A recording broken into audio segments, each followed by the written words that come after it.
असं म्हणतात की देवाच्या घरचा न्याय उशिरा मिळेल, पण तो कधीच चुकत नाही.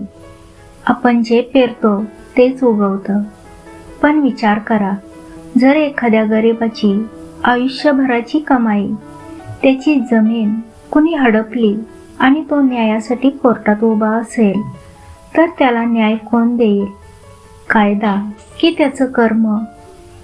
आजची ही गोष्ट अशाच एका माणसाची आहे, ज्याने गरिबीतही आपला प्रामाणिकपणा सोडला नाही. 20 वर्षापूर्वी त्याने केलेलं एक छोटं पण चांगलं कर्म आज त्याच्यासाठी चक्क एका न्यायाधीशाच्या रूपानं कसं उभं राहिलं.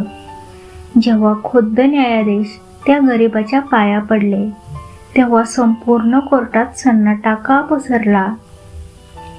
कर्माचं हे फळ कसं मिळतं आणि नियती आपला हिशोब कशी बरोबर ठेवते, हे जाणून घेण्यासाठी ही कथा शेवटपर्यंत नक्की पहा. चला तर मग सुरू करूया आजची ही विशेष कथा. अनेक वर्षापूर्वीची ही गोष्ट आहे.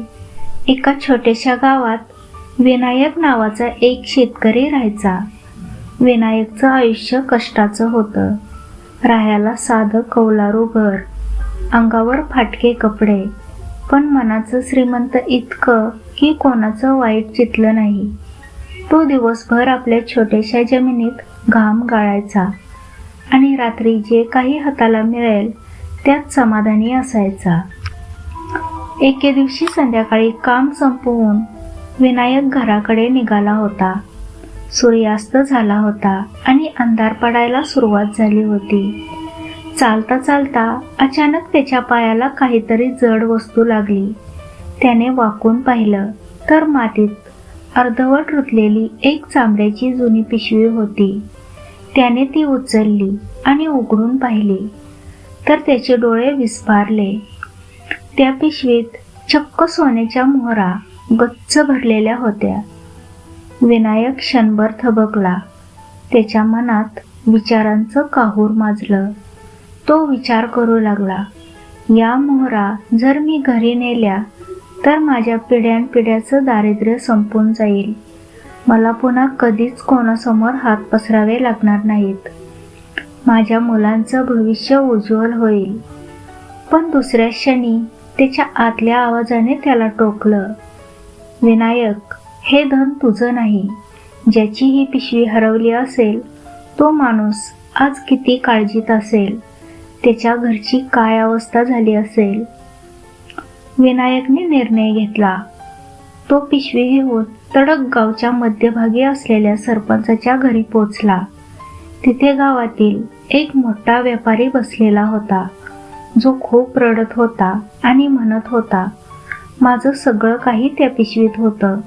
आता मी देशधडीला लागलो. विनायकने पुढे होऊन ती पिशवी त्या व्यापाऱ्याच्या हातात दिली. व्यापाऱ्याने पिशवी पाहिली, मोहरा मोजल्या. एकही मोहर कमी नव्हती. व्यापाऱ्याने विनायकला बक्षीस देऊ केलं, पण विनायकने नम्रपणे नकार दिला आणि म्हणाला, मालक, दुसऱ्याच्या कष्टाच्या पैशावर माझं घर चालणार नाही. हा तर फक्त माझा प्रामाणिकपणा आहे. वेळ कधीच कुणाचे उपकार विसरत नाही, पण ती माणसाची परीक्षा मात्र जरूर घेते. बघता बघता 20-25 वर्ष उलटून गेली. विनायकच्या चेहऱ्यावर आता सुरकुत्या पडल्या होत्या आणि हातपाय पूर्वीसारखे काम करत नव्हते. त्याने मोठ्या कष्टाने आपल्या मुलाला आकाशला शिकवलं होतं. आकाश आता नोकरीच्या शोधात शहरात धडपडत होता, पण गावात विनायक आणि त्याची म्हातारी पत्नी एका जुन्या जमिनीच्या तुकड्यावर आपला उदरनिर्वाह करत होते. त्याच गावात एक नवीन सावकार आला होता. नाव त्याचं धनपत. नावाप्रमाणेच तो धनवान होता, पण त्याचं मन मात्र कोळशासारखं काळं होतं. गरिबांच्या जमिनी हडपणं हा त्याचा जणू छंदच झाला होता. विनायकची ती सुपीक जमीन सावकाराच्या डोळ्यात खुपत होती. एके दिवशी सावकाराने आपल्या गुंडांना घेऊन विनायकचं घर गाठलं आणि एक कागद पुढे केला. तो जोरात ओरडून म्हणाला, विनायक, तुझ्या बापाने माझ्याकडून कर्ज घेतलं होतं आणि त्या बदल्यात ही जमीन गहाण ठेवली होती. आता व्याजासकट ती रक्कम इतकी वाढली आहे की तू ती कधीच फेडू शकणार नाहीस. म्हणून ही जमीन आजपासून माझी झाली. विनायक सुन्न झाला. त्याचे वडील तर साधे आणि स्वाभिमानी होते. त्यांनी कधी कोणाचं कर्ज घेतलं नव्हतं. तो गयावया करत सावकाराच्या पाया पडला. सावकार, हे कागद खोटे आहेत. माझ्या वडिलांनी कधी कर्ज घेतलं नाही. ही जमीनच आमचा एकमेव आधार आहे. आमचा घास हिरावून घेऊ नका. पण सावकाराने त्याला धक्का देऊन बाजूला केलं. सावकाराने पैशाच्या जोरावर गावातील तलाठी आणि इतर अधिकाऱ्यांनाही आपल्या बाजूने वळवून घेतलं होतं. गरिबाचं म्हणणं ऐकून घ्यायला कोणालाच वेळ नव्हता. शेवटी आकाश शहरातून परत आला. आपल्या वडिलांचा हा अपमान पाहून त्याचं रक्त उसळलं. त्याने विनायकला धीर दिला आणि म्हटलं, बाबा, रडू नका. आपण कायद्याची मदत घेऊ. ही जमीन तुमच्या कष्टाची आहे. ती आपण कोणालाही हडपू देणार नाही. पण कोर्टाची पायरी चढणं म्हणजे अग्निदिव्य होतं.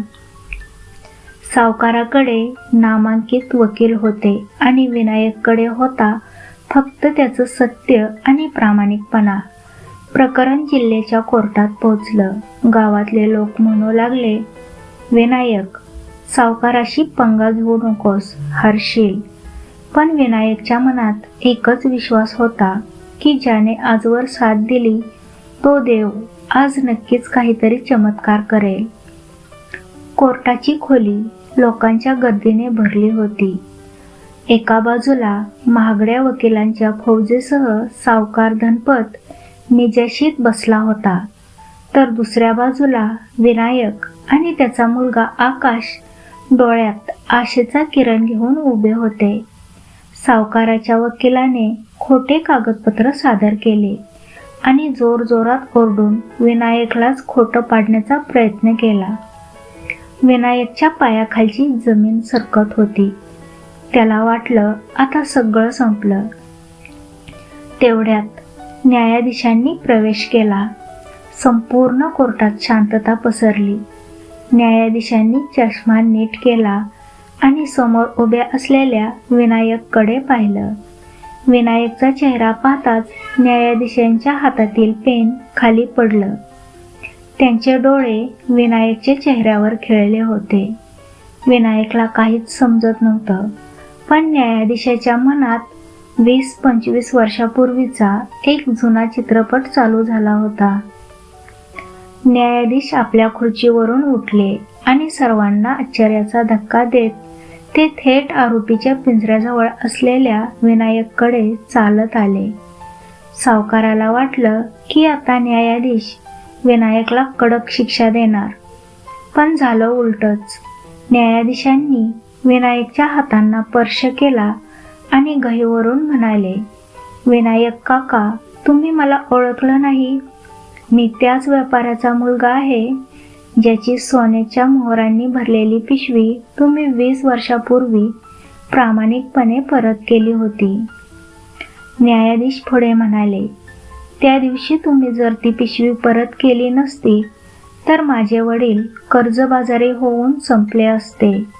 मी कधीच शिकू शकलो नसतो आणि आज या खुर्चीवर बसलो नसतो. तुमचं ते एक चांगलं कर्म आज मला तुमच्यासाठी न्याय द्यायला इथे घेऊन आलं आहे. न्यायाधीशांनी तातडीने कागदपत्राची तपासणी करण्याचे आदेश दिले आणि सावकाराची लबाडी उघडकीस आली. सावकाराला जागीच अटक करण्यात आली आणि विनायकची जमीन त्याला परत मिळाली. मित्रांनो, कर्माचा हिशोब असाच असतो.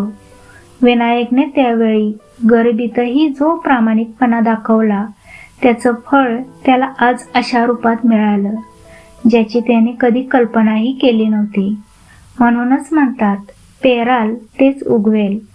आपण आज केलेलं छोटंसं चांगलं काम उद्या आपलं भविष्य सुरक्षित करू शकतं. त्यामुळे कठीण काळातही आपला मार्ग सोडू नका. तर मित्रांनो, विनायकच्या या कथेवरून आपल्याला एकच गोष्ट शिकायला मिळते. परिस्थिती कशीही असो, आपला प्रामाणिकपणा कधीच सोडू नका. कारण माणसाने दिलेला शब्द कदाचित माणूस विसरेल, पण नियती मात्र आपला हिशोब कधीच विसरत नाही. विनायकने 20 वर्षापूर्वी जे पेरलं होतं तेच आज न्यायाच्या रूपाने त्याच्या आयुष्यात पुन्हा उगवलं. तुम्हाला या गोष्टीबद्दल काय वाटतं? तुमच्या आयुष्यात सुद्धा कधी कर्माचे असे फळ तुम्हाला मिळाले आहे का? मला कमेंट्समध्ये नक्की सांगा. जर तुम्हाला आजची ही कथा आवडली असेल तर व्हिडिओला लाईक करा आणि तुमच्या मित्रमैत्रिणींसोबत, परिवारासोबत हा व्हिडिओ नक्की शेअर करा. अशाच प्रेरणादायी आणि बोधप्रद कथा ऐकण्यासाठी आपल्या चॅनलला सबस्क्राईब करायला विसरू नका आणि बेल आयकॉन नक्की दाबा. पुन्हा भेटूया अशाच एका नवीन आणि सुंदर कथेसह. तोपर्यंत पाहत राहा आमचे चॅनल. धन्यवाद.